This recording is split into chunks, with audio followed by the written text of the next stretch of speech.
नमस्कार, खबरों की खबर में आपका स्वागत है। उत्तर प्रदेश के चीफ मिनिस्टर योगी आदित्यनाथ ने धर्मांतरण गैंग के ऊपर जबरदस्त प्रहार किया है। एक ऐसा डंडा चलाया है जिसके बाद से ये धर्मांतरण कराने वाला ये जो गैंग है, भोले भाले लोगों को बरगला कर हिंदू से मुसलमान बनाने का जो ये धंधा पूरे देश में चल रहा है, इनकी सिट्टी पिट्टी गुम हो गई है। वो इसलिए क्योंकि योगी आदित्यनाथ ने उत्तर प्रदेश पुलिस को साफ साफ निर्देश दिया है कि ऐसे तमाम लोगों को चुन चुन के पकड़ा जाए जो लोग धर्मांतरण को एक धंधा बना चुके हैं।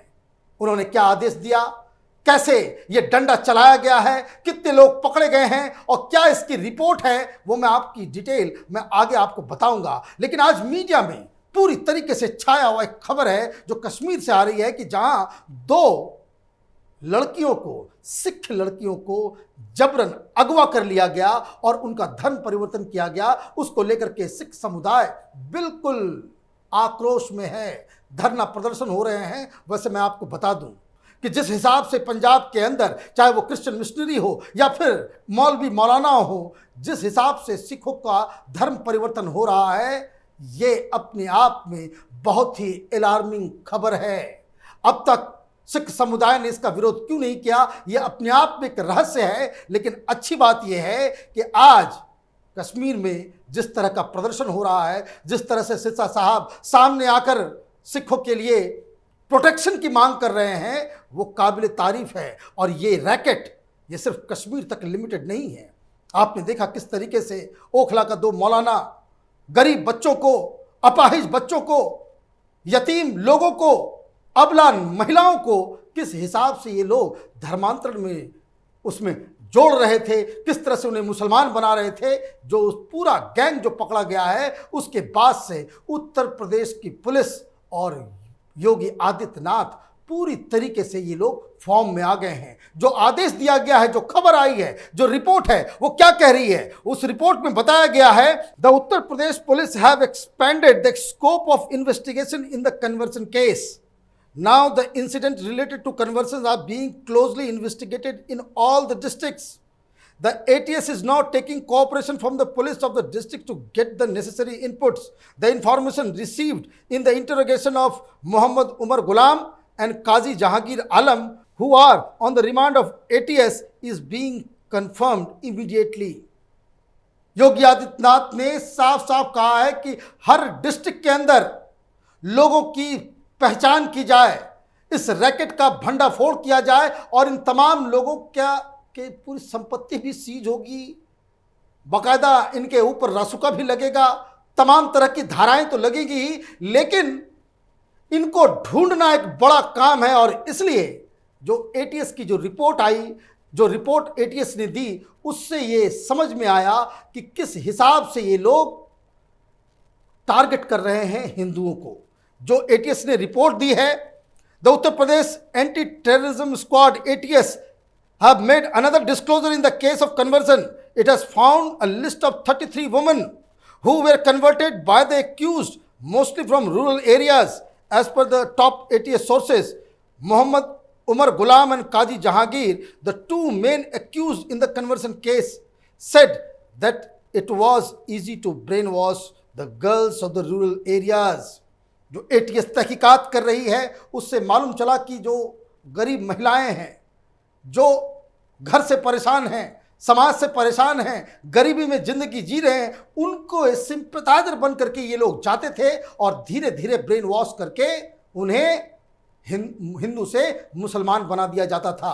अब तक एटीएस के पास 33 महिलाओं के नाम आ चुके हैं, वो पूरी लिस्ट आ चुकी है। और इसी रिपोर्ट के बाद से जो मॉडस ऑपरेंडी समझ में आया कि ये लोग गांव-गांव में घुस घुस करके इस तरह के लोगों के, जो गरीब लोग हैं, जो बिल्कुल कह सकते हैं असहाय लोग हैं, उनको किस तरह से कन्वर्ट किया जा रहा था। तो इस पूरे रैकेट का खुलासा एटीएस की इन्वेस्टिगेशन से हुआ, जिसके बाद योगी आदित्यनाथ ने ये फरमान जारी किया कि हर डिस्ट्रिक्ट में किया जाए। और डिस्ट्रिक्ट में किस तरह से रिपोर्ट आ रही है, उसका कुछ डिटेल हमारे पास है, उसको जरा सा सुनिए। एडीजी कानून व्यवस्था प्रशांत कुमार के मुताबिक सबसे ज़्यादा धर्मांतरण के मामले मेरठ जोन में सामने आए हैं।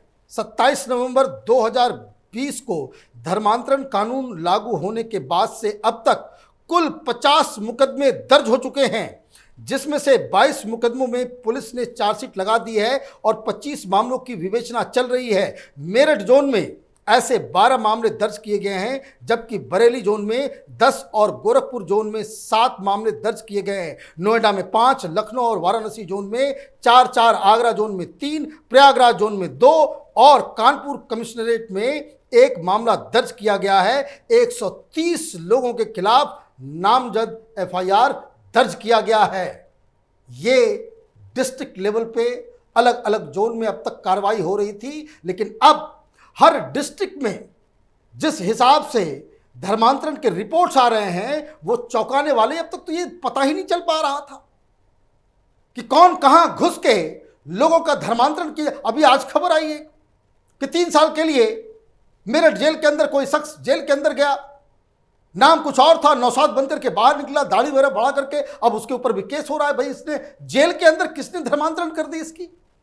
अब इस तरह के तमाम केसेस सामने आ रहे हैं, चाहे कश्मीर का मसला हो, चाहे वो उत्तर प्रदेश का मसला हो, या फिर ओखला से पकड़ गए ये दोनों लोग जो मौलाना, जिनके रैकेट का खुलासा हुआ कि हजारों लोगों को इसने अब तक मुसलमान से हिंदू से मुसलमान ये लोग बना चुके हैं। तो अब ये एक मसला ऐसा बनता दिख रहा है, चाहे वो असम हो, चाहे वो उत्तर प्रदेश हो, हर जगह धर्मांतरण के खिलाफ अब लोग सचेत होते चले जा रहे हैं। लेकिन अब तक तो हिंदू मुसलमान का मसला चल रहा था, लेकिन इससे भी बहुत ही गंभीर सिचुएशन साउथ इंडिया की है, जहां पे क्रिश्चियन मिशनरीज अलग अलग तरीके से लोगों का धर्मांतरण कर रहे हैं और उनका जो स्टाइल है वो तो अजीबो गरीब है। मालूम चल रहा है कि ये लोग चर्च भी बनाते हैं, वो आगे जो है वो मंदिर की तरह उन्होंने चर्च बना दिया है, भगवान श्री राम की तस्वीर लगाते हैं, महादेव की तस्वीर लगाते हैं, और उसके बाद अंदर जो है वो क्रिश्चियन मिशनरी अपना काम करता है।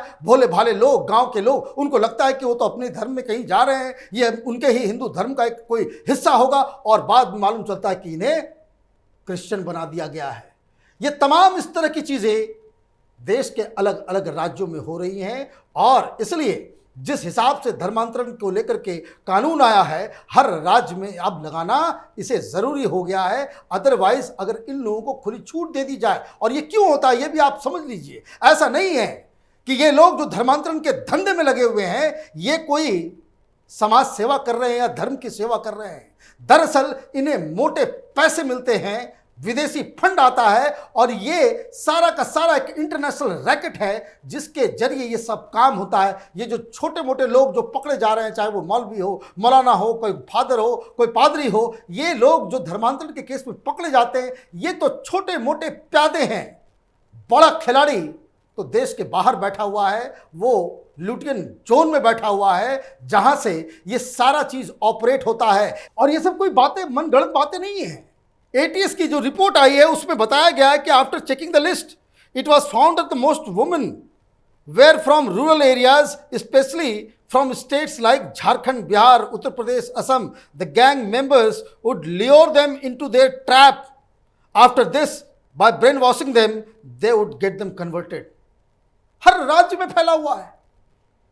ये किस किस गांव में घुस के किस हिसाब से ये लोग काम कर रहे हैं, ऑपरेट कर रहे हैं, अगर इस पे चेक नहीं किया गया, इसको रोका नहीं गया, तो मालूम चलेगा कि ये तो अचानक से पूरा डेमोग्राफी इस देश का जो है बदल रहा है।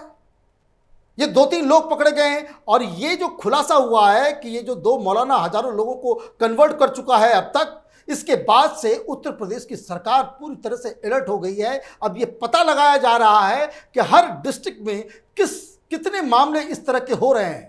जो अभी इनिशियल फेजेस जो हमने रिपोर्ट्स दी हैं उसका तो है ही, लेकिन इसमें during interrogation the accused reveal that these women living in rural areas were especially targeted after discovering that they were unhappy with the way they were being treated in the village. Taking advantage of this, the accused would reach out to these women pretending to be their sympathizer and then brainwash them.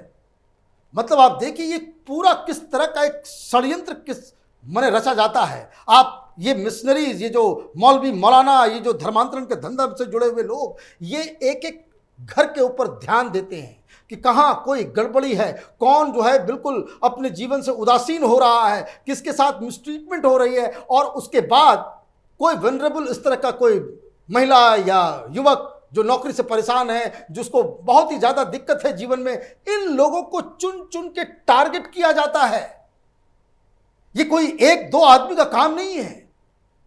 ये धर्मांतरण के धंधे में कई लोग लगे हुए हैं और हर गांव में आप इस तरह से आप वॉच रखते हैं। वॉच रखने के बाद आप रेकी करते हैं। फिर ये तो अनजान लोग होते होंगे, गांव के लोग, कुछ लोग इसमें धंधे में जुटे हुए होंगे जिनको उनको भी पैसा दिया जाता होगा। ये करोड़ों का खेल है। और उसके बाद जब उनको पकड़ के लिए उनको टारगेट किया जाता है तो फिर उसके दोस्त बनकर के, सिंपैथाइजर बनकर के आप बातचीत करते हैं। फिर धीरे धीरे उनको ब्रेन वॉश कर देते हैं। किसी को पैसे की जरूरत है तो पैसा दिया जाता है, किसी को नौकरी की जरूरत है तो नौकरी दी जाती है, किसी को बाहर जाना होता है उसको बाहर लेके जाया जाता है। ये तमाम तरह का इल्योरमेंट, देश के कानून के हिसाब से इस तरह से धर्मांतरण करना भी एक गैर कानूनी काम है।